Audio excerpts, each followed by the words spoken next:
और बंधुओं देखा जाए तो भगवान के नाम में ही सब समाहित है। भगवान के नाम का आधार ले लिया, समझ लिए संपूर्ण विश्व की कथा को हमने श्रवण कर लिया। भगवान की कथा को सुनाते सुनाते अचानक से शंकर जी हंसने लगे, उनको हंसी आ गई।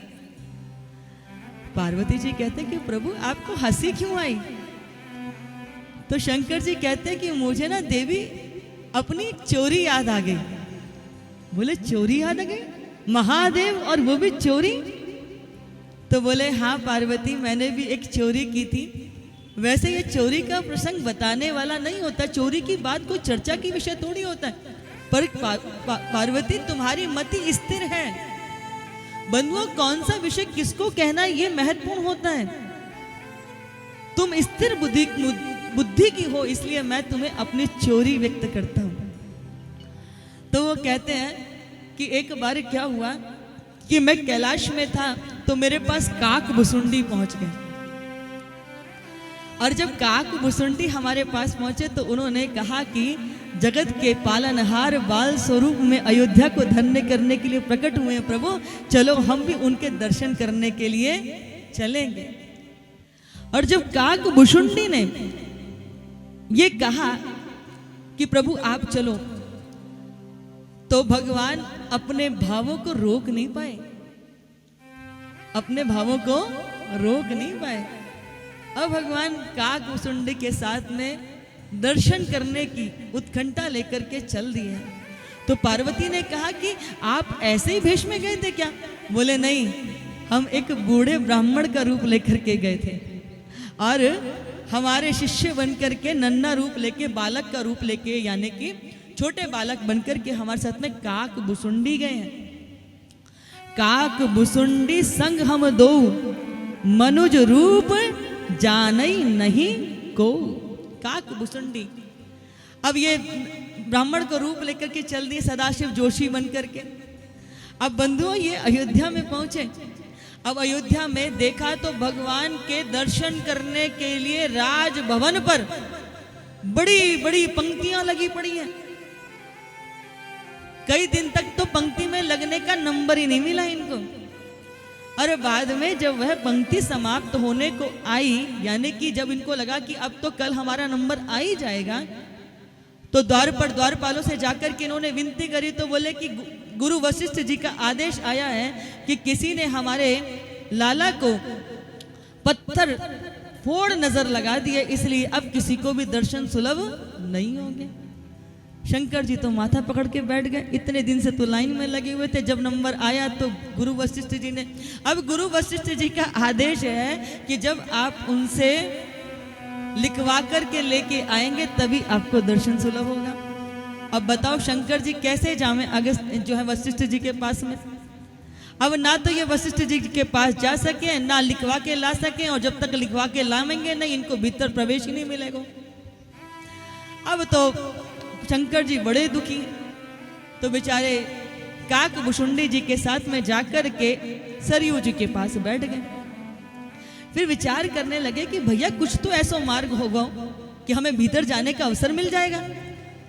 तो उन्होंने कहा कि दिन में तो अवसर नहीं होता, चलो रात्रि में ही कैसे ही गुपचुप अंदर चले जाए, धोखे से ही भगवान के दर्शन कर ले। तो आपने देखा होगा अक्सर करके नंबर 2 के ट्रक रात में ही पास होते हैं।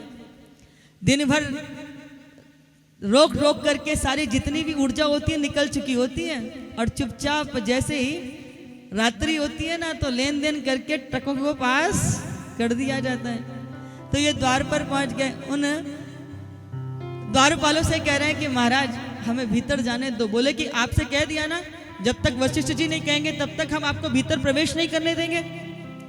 तो बोले भैया हम तो इतने दिन से लाइन में लगे हुए, हम ब्राह्मण हैं, बूढ़े हैं, हम कब तक लाइन में लगे रहेंगे और तुम हमको भीतर नहीं जाने दे रहे। ऐसा करो कुछ ले दे लो। तो बोले हे महाराज आप ब्राह्मण हो इसलिए हम आपसे कुछ कह नहीं रहे, ये हरकत किसी और ने की होती ना तो हम कारागार में बंद कर देते। यहाँ पर ये नंबर 2 का लेना देना कुछ नहीं होता, ये राम राज्य है, यहाँ नंबर 2 कुछ है ही नहीं। इसलिए ये तो गनीमत करो कि आप ब्राह्मण हो, वो भी बूढ़े हो। इसलिए जाओ महाराज, इससे पहले हम हमारे मुख से कुछ निकल जाए। अब तो शंकर जी बड़े दुखी सरयू जी के तट पर आ गए। अब रोवे लगे, कहने लगे कि प्रभु ऐसा तो नहीं हो सकता, हम इतनी दूर से आपके दर्शन करने की उत्कंठा लेकर के आए हैं, अब दर्शन देना आपका काम है। अब तो शंकर जी ने क्या किया है, अनशन कर लिया, ना कुछ खा में ना पी में, अनशन करके बैठ गए हैं और बोले प्रभु आपने ज्यादा हमारी परीक्षा ली ना, तो हम जल समाधि और लगा लेंगे। अब तो यहाँ शंकर दादा दुखी हैं और उधर हमारे प्रभु राम रोवे लगे हैं, दुखी होने लगे। मैं क्या करूं, मैं नन्ना सा हूं, दौड़ के खुद भी तो नहीं जा सकता उनको दर्शन देने के लिए, अब क्या करूं, कुछ समझ में नहीं आ रहा। तब इधर हमारे प्रभु ने रोना प्रारंभ कर दिया, कुछ सूझा नहीं और इन्होंने रोना प्रारंभ कर दिया। अब इधर जब राम जी ने रोना प्रारंभ किया तो कौशल्या माता के की सांसें ऊपर नीचे होने लगी। महल में जितने भी दास दासियां नौकर चाकर सब लगे थे, सब दौड़ दौड़ कर प्रभु को चुप कराने लगे। कोई खिलौने ला रहा है, कोई कुछ लेके आ रहा है, कुछ झूला झूला रहा है, कोई हाथों में खिला रहा है, परंतु राम जी चुप होने का नाम नहीं ले रहे। कौशल्या जी दुखी हो गई।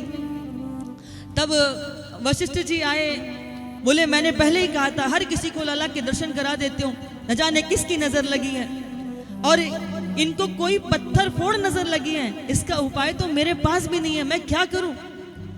अब तो कौशल्या जी और दुखी, बताओ गुरुजी के पास भी इसका समाधान नहीं है। तब वशिष्ठ जी ने कहा कि यहाँ बहुत सारे साधु संत सरयू जी के तट पर कठोर तप करने के लिए आते हैं, जरूर देखो कोई ना कोई किसी ना साधु को कुछ ना कुछ आता होगा, सैनिक सेवादार भेजे कि जाओ सरयू जी के तट पर, कोई ना कोई तो ऐसा मिलेगा जिसे नजर झाड़ फूक करना आता होगा। सैनिक सेवादार दौड़ करके सरयू जी के तट पे पुकारने लगे, अरे भैया कोई है जिसे झाड़ फूक करना आता हो, नजर उतारनी आती हो। जैसे ही देखा ये तो राजभवन के द्वारपाल हैं, सेवक हैं। शंकर जी वहां बैठे हुए थे, शंकर जी के पास पहुंचे तो शंकर जी से बोले भाई आपका नाम क्या है? बोले हमारा नाम है सदाशिव जोशी।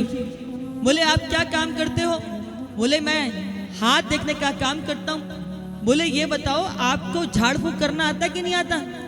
बोले किसे नजर लगी है?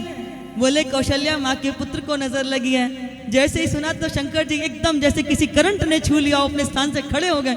बोले महाराज झाड़ फूक करना, नजर उतारना ही तो हमारा पुश्तैनी धंधा है, और जिसकी एक बार नजर उतारते हैं उसे जिंदगी में फिर कभी नजर नहीं लगती।